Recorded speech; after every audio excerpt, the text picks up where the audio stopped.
मेरे प्रिय दर्शकों नमस्कार। प्रिय दर्शकों ऋषि ज्योतिष में आपका स्वागत है।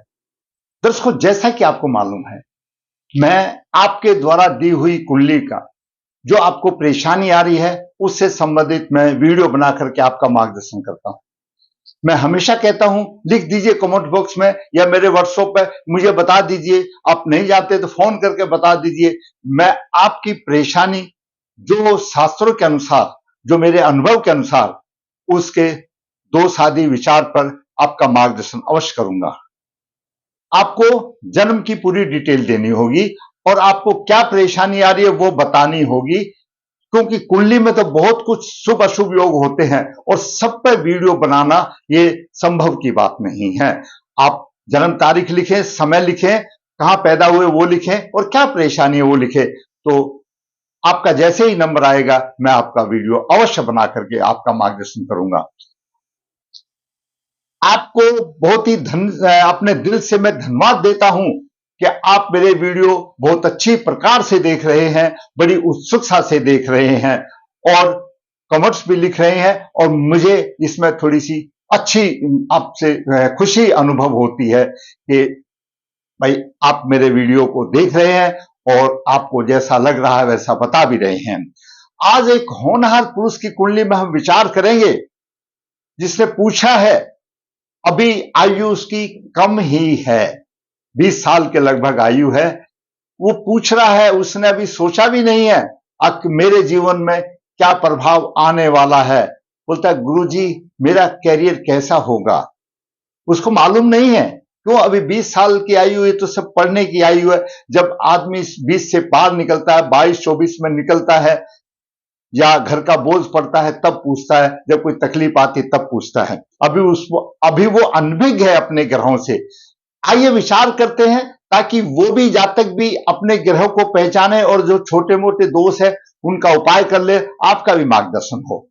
दर्शकों मैं हमेशा बताता हूं ये कुंडली का 12 भाव का खाका है। ये लगन लगने स्वयं का प्रतिनिधि है। द्वितीय भाव धन का, तृतीय पराक्रम का, चतुर्थ भाव घरेलू सुख माता का, पंचम भाव शिक्षा बुद्धि संतान का, छठा भाव रोग शत्रु ऋण का, सप्तम भाव दैनिक व्यवसाय और जीवन साथी का, अष्टम भाव आयु और कष्ट का, नवम भाव धर्म भाव है और भाग्य भाव है। दसम भाव ये है जो कि सभी को ऊंचाई पर ले जाता है, यह वह दसम भाव है। इसको पिता के सुख का भाव भी कहते हैं और दसम भाव है। ये कौन है जो कि अगर ये दसम भाव जिसका बलवान होता है या इसमें जो ग्रह होते हैं शुभ स्थिति में होते हैं, वही जातक आगे सम्मान के लायक होते हैं, उन्हीं को सम्मान मिलता है। एकादश भाव आपकी इच्छा पूर्ति का भाव है, आमदनी का भाव है, आपकी सोसाइटी का भाव है, आप कहां कैसे किस माहौल में रहते वो सब एकादश भाव बताता है और बड़े भाई का भाव है। ये साधारण तौर पर सबको मालूम होना चाहिए, तो एक दो दर्शक जो जुड़ता है उसको भी पता लगे कि इन 12 भावों का क्या मतलब है। दर्शकों आज जो हम विचार करने जा रहे हैं उसका दसम भाव बहुत ही बलवान है, बहुत ही अच्छा है और एक राजयोग है जिसको कि राज राजेश्वर योग कहा जाता है। उसकी व्याख्या इस प्रकार है कि कोई भी ग्रह होने दो, उच्च राशि में हो और वह किसी मित्र ग्रह से देखा जाए। कोई भी ग्रह हो, उच्च राशि में हो, वह मित्र ग्रह से देखा जाए और दो मित्र ग्रहों की युति भी हो, वह राज राजेश्वर योग बनता है। प्रतिष्ठा और सम्मान की कमी नहीं, वो इसमें बन रहा है। बात करेंगे आगे, जब पहले ग्रहों का प्रभाव देखें फिर आपको योग के बारे में बात करेंगे। ऐसे ग्रह योग सरकार से प्रतिष्ठा और सम्मान दिलाते हैं। जातक का जन्म 23/4/2004 शुक्ल पक्ष 4 रोहिणी नक्षत्र 4 शुक्रवार को हुआ। रोहिणी नक्षत्र अपने आप में चमकता हुआ सितारा है। सम्राट अशोक का भी रोहिणी नक्षत्र था। नक्षत्र का भी प्रभाव पड़ता है, परंतु रोहिणी नक्षत्र की थोड़ी सर्प योनि है और सर्प योनि उन आदमियों की होती है जिसको कि पूर्व जन्म में सांप ने डस लिया हो, वो इस धरती पर बिना विष के आए, ऐसा हमारे ज्योतिष के विद्वानों का मत रहता है, ऐसा हमारे शास्त्रों का मत रहता है। तो वह काल सर्प हो या ना हो, जिसकी सर्प योनि है उसको काल सर्प माना जाता है, उसका काल सर्प दोष निवारण कर लेना चाहिए। जन्म के समय पर करक लगन होगा। करक लगन के 8 डिग्री 33 द्वितीय भाव में सिंह राशि में गुरु 15 डिग्री लेकर विराजमान है। चतुर्थ भाव में केतु तुला राशि में 17 डिग्री लेकर विराजमान है। नवम भाव में बुध 29 डिग्री लेकर विराजमान है। कमजोर है, कोई प्रभाव नहीं है, इसका कोई गिनती नहीं है, क्यों 29-16 तो यह लाइन पर ही हो जाएगा, ना इधर का ना उधर का, कहीं भी नहीं है। दसम भाव में सूर्य उच्च राशि में है, 9 डिग्री लेकर के विराजमान है। वहीं पर राहु भी 17 डिग्री 47 मिनट लेकर के विराजमान है। एकादश भाव में लग्नेश चंद्रमा उच्च राशि में है, शुक्र अपनी राशि में है और शुक्र चतुर्थ भाव का स्वामी भी है। और मंगल कर्क लगन के लिए कारक ग्रह है, दसम भाव का स्वामी और पंचम भाव का स्वामी है और एकादश भाव में 27 डिग्री लेकर विराजमान है। चंद्र शुक्र मंगल का अति उत्तम योग बन रहा है। उच्च राशि में सूर्य और गुरु की नवम दृष्टि है, अति उत्तम बोले व्यक्ति है। एकादश भाव में लग्नेश उच्च राशि में है, सब कुछ यहां पे मिल जाएगा। कर्क लगन की कुंडली है और इसके स्वामी चंद्रदेव है। चंद्र माता का कारक है, मन का कारक है। ऐसे जातक भावुक होते हैं और इनकी मानसिक शक्ति बहुत अच्छी होती है। भावना के प्रभाव में ऐसे बह जाते हैं कि अपना अच्छा बुरा भी नहीं सोच पाते। परिश्रम करने वाले होते हैं और इनको अपने परिश्रम का फल बड़ी देरी से मिलता है। इनकी इच्छाएं निरंतर आगे बढ़ने की होती हैं और इनकी तेज बुद्धि होती है, लेकिन प्राय दाम्पत्य सुख इनका कमजोर माना जाता है। और लग्नेश चंद्रमा उच्च राशि में है, इस उच्च राशि के प्रभाव से आकर्षक व्यक्तित्व होगा, उदार होगा, व्यवहार कुशल होगा, धन की कमी नहीं होगी, अच्छा वाहन आदि सब कुछ होगा, परिश्रम होंगे, मित्र भी अच्छे होंगे और सहायक भी होंगे और उसको किसी प्रकार का अभाव नहीं होगा। धन आदि सुख का सभी दुख मिलेंगे। ऐसा जातक विदेश भी जा सकता है। माना जाता है, हमारा इतिहास, हमारा जो साहित्य, हमारा सनातन धर्म यह कहता है कि भगवान रामचंद्र जी का भी जन्म लगन कारक था। अब बात करते हैं सूर्य की। सूर्य द्वितीय भाव का स्वामी है, दसम भाव में उच्च राशि में है। बुद्धिमान होगा, स्वाभिमान होगा, साहसी होगा, उच्च शिक्षित और धनी होगा, प्रभावशाली होगा और एक प्रतिष्ठित व्यक्ति बनेगा। राजनीति भी हो सकता है, सरकारी नौकरी में उसको सफलता मिलेगी। सूर्य को उच्च राशि में है। अब बात करते हैं मंगल की। मंगल जैसे कारक ग्रह है, पंचम भाव का स्वामी, दसम भाव का स्वामी, एकादश भाव में है। उच्च विद्या, धन लाभ, संतान सुख, शत्रु पक्ष पर विजय भी होगा कि अष्टम दृष्टि से देख रहा है, चतुर्थ दृष्टि से 1, 2, 3, 4 धन भाव को देख रहा है, धन में भी सफलता मिलेगी।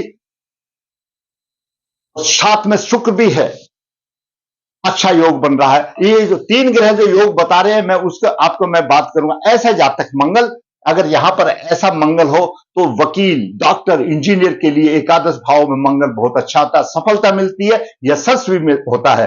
और दसम भाव का स्वामी जब एकादश में होता है तो जातक की माता दीर्घजीवी होती है और पुत्र का अच्छा ख्याल रखती है और वह अच्छा व्यवहार की होती है जातक की माता, क्योंकि माता से अष्टम ये एकादश भाव पड़ता है। कितना शुभ है, माता से अक्सर चंद्र भी वहां, शुक्र भी वहां, मंगल भी है, अच्छी होती है। और चंद्र मंगल शुक्र की युति ये आपको सभी प्रकार के सुख देने वाली होती है और हमेशा ऐसा जातक न्याय पक्ष होता है इन तीनों की युति।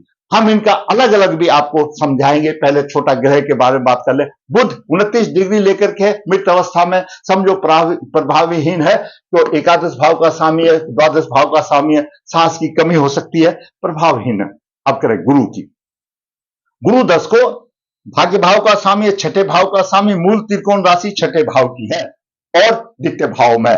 ये जरूरी बात है, जो 2 राशियों का ऐसे स्वामी होता है, क्योंकि गुरु रोगेश है, द्वितीय भाव में है, वो अपना जहां शुभ फल देगा तो कुछ ना कुछ छठे भाव की भी छाप छोड़ेगा, रोग शत्रु की विभा देगा। पारिवारिक सुख, धन के पक्ष में सफलता मिलेगी, परिश्रम से सफलता मिलती है और सरकारी क्षेत्र में पंचम दृष्टि से यह शत्रु पक्ष को देख रहा है, उस पर शत्रु पक्ष विजय भी प्राप्त करेगा।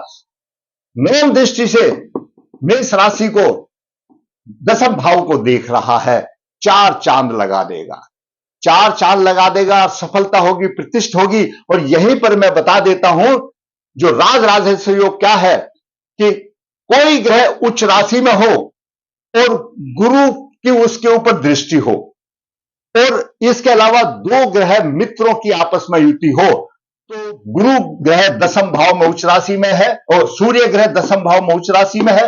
गुरु की नवम दृष्टि है, अति शुभ, आगे बढ़ने में दे रही है। और इसके अलावा कोई भी दो ग्रह जो मित्र ग्रह उनकी युति हो, एकादश भाव में चंद्रमा मंगल की मित्र युति भी आ गई, तो राज राजेश्वर योग अपने आप में पूर्ण बन गया। राजा कैसे होगा? लग्नेश चतुर्दश।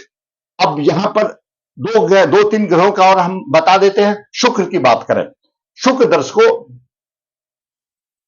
शुक्र चतुर्थ भाव का स्वामी, एकादश भाव का स्वामी, एकादश भाव में जब अपने ही भाव में हो गया शुक्र, और शुक्र तो लक्ष्मी है और लक्ष्मी के भाव में बैठ गया, तो पैसे के बारे में कोई चिंता करने की जरूरत नहीं है, वो श्रेष्ठ आमदनी वाला बनेगा। यहां पर आमदनी अच्छी होगी।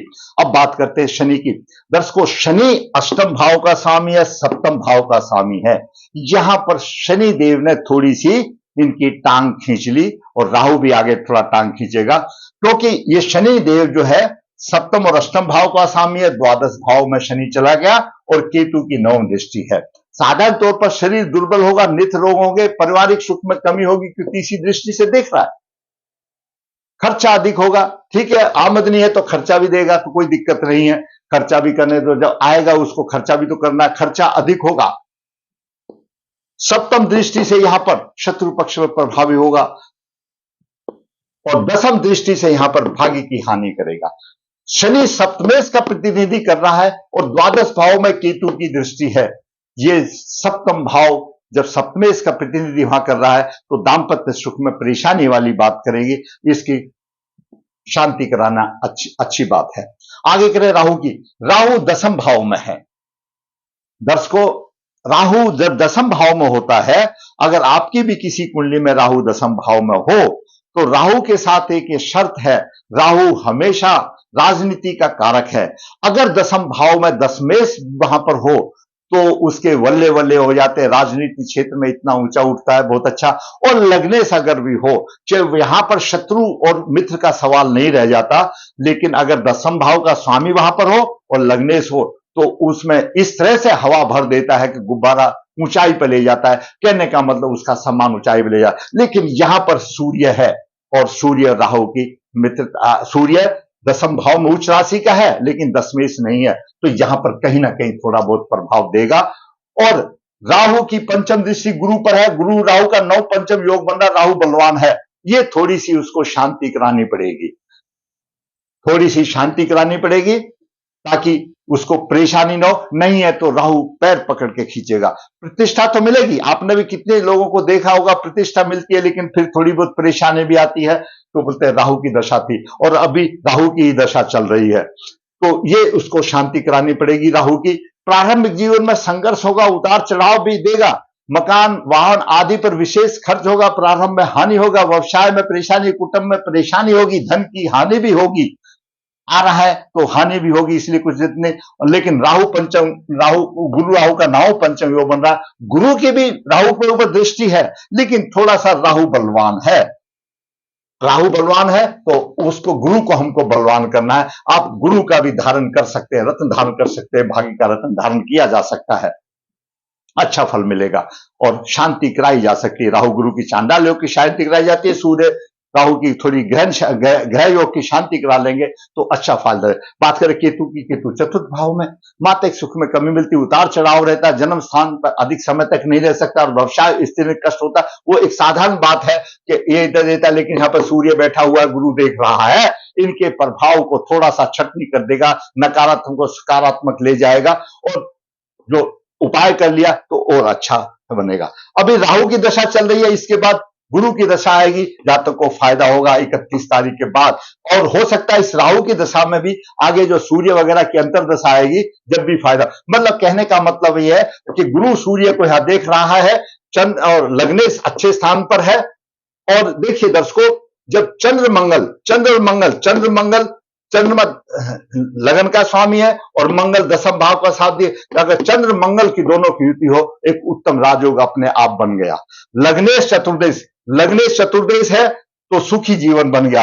लग्नेश पंचमेश भी है, विद्वान भी बन गया, और लग्नेश दशमेश भी है तो अच्छा राजयोग बन गया। यानी इन तीन ग्रहों ने कितने राजयोग बना दिए, 4-5 राजयोग। और साधारण तौर पर देखो, मंगल दशम भाव का स्वामी है, चंद्रमा लगन का स्वामी है, शुक्र सप्तम भाव का स्वामी है और मंगल पंचम भाव का स्वामी है। तो एक सप्तम भाव को छोड़ करके 1 2 3 4 5, 1 2 3 4, ये 4 भाव और एकादश भाव ये तो अच्छे हो गए और द्वितीय भाव भी अच्छा हो गया।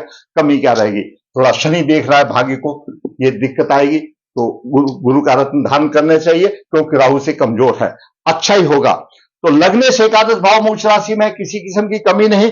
चंद्रमा प्लस शुक्र मंगल तीनों एक युति है, तो इसके प्रभाव से सभी प्रकार के सुख मिलेंगे और सत्य का साथ देने वाला होगा, सत्य का पक्ष लेने वाला। लग्ने से चतुर्थ भाव का स्वामी है तो सुखी जीवन होगा। लग्नेश पंचमेश है तो शिक्षा अच्छी विद्वान होगा और लग्नेश दशमेश है तो अच्छा याजयोग होगा। राज योग, उच्च राशिगत सूर्य पर गुरु की दृष्टि और चंद्रमा मंगल की युति, सरकारी क्षेत्र में विशेष लाभ होगा, कोई चिंता करने की जरूरत नहीं। अगर आपने थोड़ा बहुत 200 पे ध्यान किया तो ऊंचे अच्छी और सम्मान मिलेगी, नहीं किया तो कमजोर मिलेगा। क्यों? सरकार में एक कलेक्टर साहब भी होते हैं और एक चपरासी भी होता है, बाबूजी भी होता है। ये आपके कार्य के ऊपर है, आपकी सोच के ऊपर है। जितनी आप मेहनत करोगे ऊपर उठ जाओगे, लेकिन आपको प्रतिष्ठा अवश्य मिलेगी, प्रतिष्ठा कहीं नहीं है। दर्शकों, मैंने इस होनहार बालक का कुंडली का मैंने आज आपके सामने विश्लेषण किया, जिसमें बहुत अच्छे योग हैं। काल सर्प दोष निवारण करना चाहिए जब तक कि रोहिणी नक्षत्र सर्प योनि है। ये सब छोटे मोटे दोष निवारण करने के बाद देखो दर्शकों, इस कुंडली में क्या है मैं आपको सारांश बता दूं। सोना आपके घर में पड़ा हुआ है, उसको चमकाने के लिए थोड़ा सा उसको पॉलिश करने की जरूरत है, यही इस कुंडली में। भाई ग्रह योग अच्छा है, शुभ जगह है, थोड़ा सा पीड़ित है, उसकी अगर थोड़ी सी उपाय कर लिया तो और ऊपर चढ़ेगा। जैसे सोना चमकता है वैसे ही हमारा ये जवान चमकेगा, अच्छा चमकेगा। दर्शकों, मैंने शास्त्रों के अनुसार, अपने अनुभव के अनुसार एक अपने नव युग का मैंने मार्गदर्शन किया। इससे आप समझते हैं मेरे बाकी भी दर्शकों का कुछ मार्गदर्शन हो तो भाई मैं कहूंगा कि मेरा वीडियो आप लाइक करें, शेयर करें। और दर्शकों, जिसने मेरा चैनल सब्सक्राइब नहीं किया, क्योंकि मेरी आपसे यही उम्मीद होती है, अगर आपको अच्छा लगा है तो आप कमेंट्स बॉक्स में अच्छा लिखिए, खराब लिखा है तो खराब लिखिए, कुछ तो लिखिए ताकि मेरा मन ऊपर हो, मेरा मनोबल ऊपर हो। और जिसने सब्सक्राइब नहीं, सब्सक्राइब कीजिए ताकि मेरा वीडियो बाकी और लोगों तक भी जा सके, वो भी अपना ज्ञान की वृद्धि कर सके। ऋषि ज्योतिष नर्मदा जी के तट के नजदीक है, यहाँ पर काल सर्प दोष की पूजा की जाती है। जो हमारे नजदीक है वो करवा सकते हैं तो कर सकते हैं, कोई दिक्कत नहीं है। हाथ से पत्रिका लिखता है, निचोड़ देता है पूरा, कि कभी जीवन भर बस पत्रिका देखो, आगे बढ़ो और कुछ सोचने वाली बात ही नहीं। कन्या भाव के लिए गुणमिला बिना किसी शुल्क से ऋषि ज्योतिष आपका मार्गदर्शन करता है। जरूरत है मेरे चैनल पर बने रहने की, जरूरत है मेरे चैनल पर आपको बताने की, जरूरत है मेरे चैनल को सब्सक्राइब करने की, जरूरत है मेरे चैनल में कमेंट्स लिखने की, जरूरत है शेयर करने की। तो आपका अवश्य मार्गदर्शन होगा। धन्यवाद।